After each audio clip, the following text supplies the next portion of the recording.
Chacune de ces personnalités qui aujourd'hui se retrouvent autour du président Mbeki aspirait à prendre le pouvoir. Lui-même, il a été tellement fatigué qu'au bout de 2 ans, il a démissionné.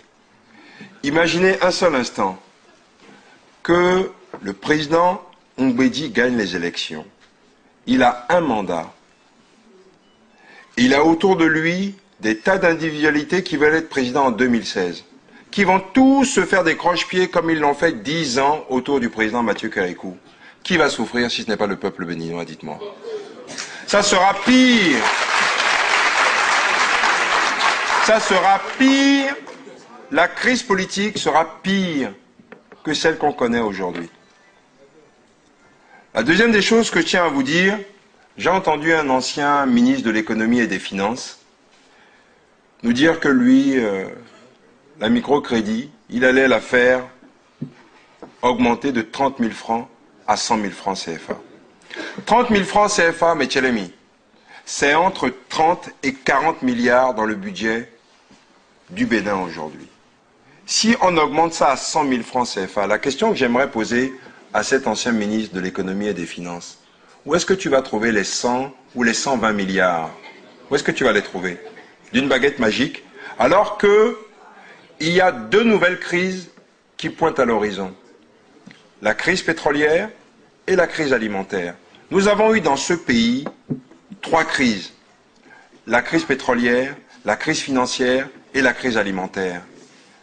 Le gouvernement du docteur Boni Ayi a agi, on n'a pas vu, comme au Burkina Faso, en Côte d'Ivoire, des descentes dans la rue où les gens ont cassé, etc. Donc ça veut dire qu'il peut encore gérer les prochaines crises qui vont arriver.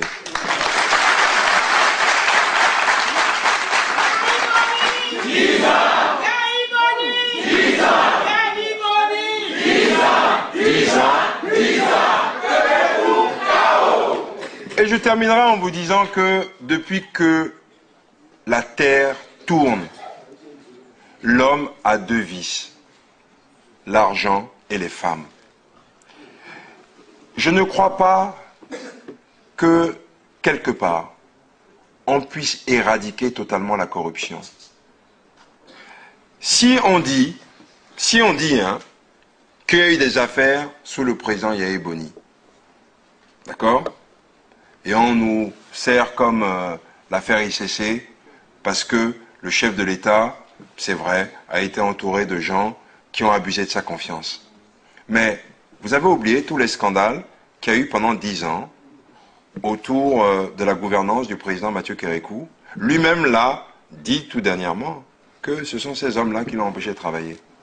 Mais au moins, sous le nôtre là, moi je l'appelle président social parce qu'il a fait un peu. La gratuité, elle n'est pas parfaite, mais il a lancé le mouvement. Il n'y a que Dieu qui a fait la terre en 6 jours, hein, et le 7e jour il s'est reposé. La césarienne, c'est vrai, on sait que nos mamans, quand elles vont encore à la clinique, elles doivent acheter les tampons, etc. Mais il a fait un peu. Les reversés, là, qui n'ont jamais été reversés pendant 10 ans, sous les régimes du président Mathieu Kérékou, qui les a reversés, dites-moi? C'est Yahya Boni. À tel point qu'aujourd'hui, dans le budget de l'État, ça compte pour 250 milliards de francs CFA. Tchelemi, nul n'est parfait. Yahya Boni, c'est pas Dieu, mais il fait un tout petit peu pour son pays, comme l'avait fait à son époque mon papa. Mais rappelez-vous, hein, l'histoire se répète. L'histoire se répète. À l'époque, en 96, on vous disait pavé Minadoua, pavé Minadoua. On a vu ce que ça a donné. Merci. Alors, je tiens à vous dire, Cotonou, moi j'ai un ami qui est au Cameroun. Il est venu avec sa famille. Il me dit, mais mes enfants m'ont dit, papa, nous venons venir vivre au Bénin, parce que, qu'on le veut ou non, regardez comment la ville de Cotonou a changé. On a investi dans cette ville. On vit mieux. En tout cas, vivre mieux, c'est, en tout cas pour les Émidjamènes, et pour nous-mêmes, c'est passer sur des voies qui sont au moins dignes de ce nom. Alors, je sais que le Béninois aime changer pour changer.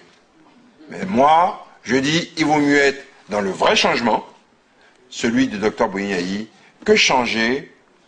Et j'en arrêterai là. Moi, le truc là de sudiste contre nordiste, moi, je vais vous dire, j'ai des parents qui s'appellent Boni, mes cousins, mes cousines germaines. J'ai des parents qui s'appellent Bio, mes cousins, mes cousines germaines. J'ai des parents qui s'appellent Mustapha, des cousins et des cousines germaines. Je vais les jeter à la rivière. Moi-même, je ne suis pas d'Abomey. Ça veut dire quoi? De dire le nord contre le sud. C'est dangereux, hein, ce genre de choses, de propos. Nous avons été en Côte d'Ivoire quand on a écouté ça à l'Ivoirité. On a vu ce que ça a donné. Tout ce que nous voulons, que les gens, dimanche prochain, aillent voter. Et vous allez voir. Et comme l'a dit le ministre candidat Zanaï, les gens ne veulent pas aller aux élections. C'est pas le président qui a dit de ne pas aller voter le 6, hein, c'est la Cour constitutionnelle. Et vous savez très bien que quand ce que dit la Cour, ben, on se soumet. Mais ils veulent, comme il l'a dit, en arriver à une situation de chaos. On sait comment on ouvre la boîte de Pandore. Hein. Il y a des familles, nous avons des parents hein, ivoiriens. Aujourd'hui, ce qui se passe en Côte d'Ivoire, Dieu aime tous les pays du monde. Hein. Dieu n'aime pas simplement que le Bénin. Hein. C'est nous-mêmes. Hein. C'est nous-mêmes. N'allons pas invectiver nos parents. Ce sont nos parents, ils sont de l'autre côté. Mais, disons-leur, votre schéma n'est pas le bon. Parce que tous là, autour du président Mbedi, vous n'allez rien faire de bon. Vous allez tous vous marquer à la culotte, parce que chacun d'entre vous veut être président en 2016.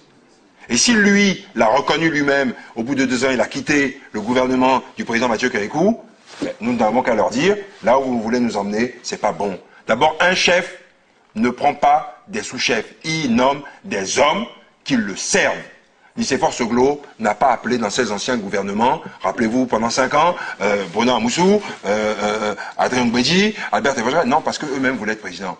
Mais ça ne peut pas marcher. Donc, nous, on est convaincus qu'en 5 ans, on ne peut pas tout faire. On ne peut pas tout faire. Accordons un 2e mandat à notre candidat, il va le faire. Et nous-mêmes, après on choisira en 2016. Merci.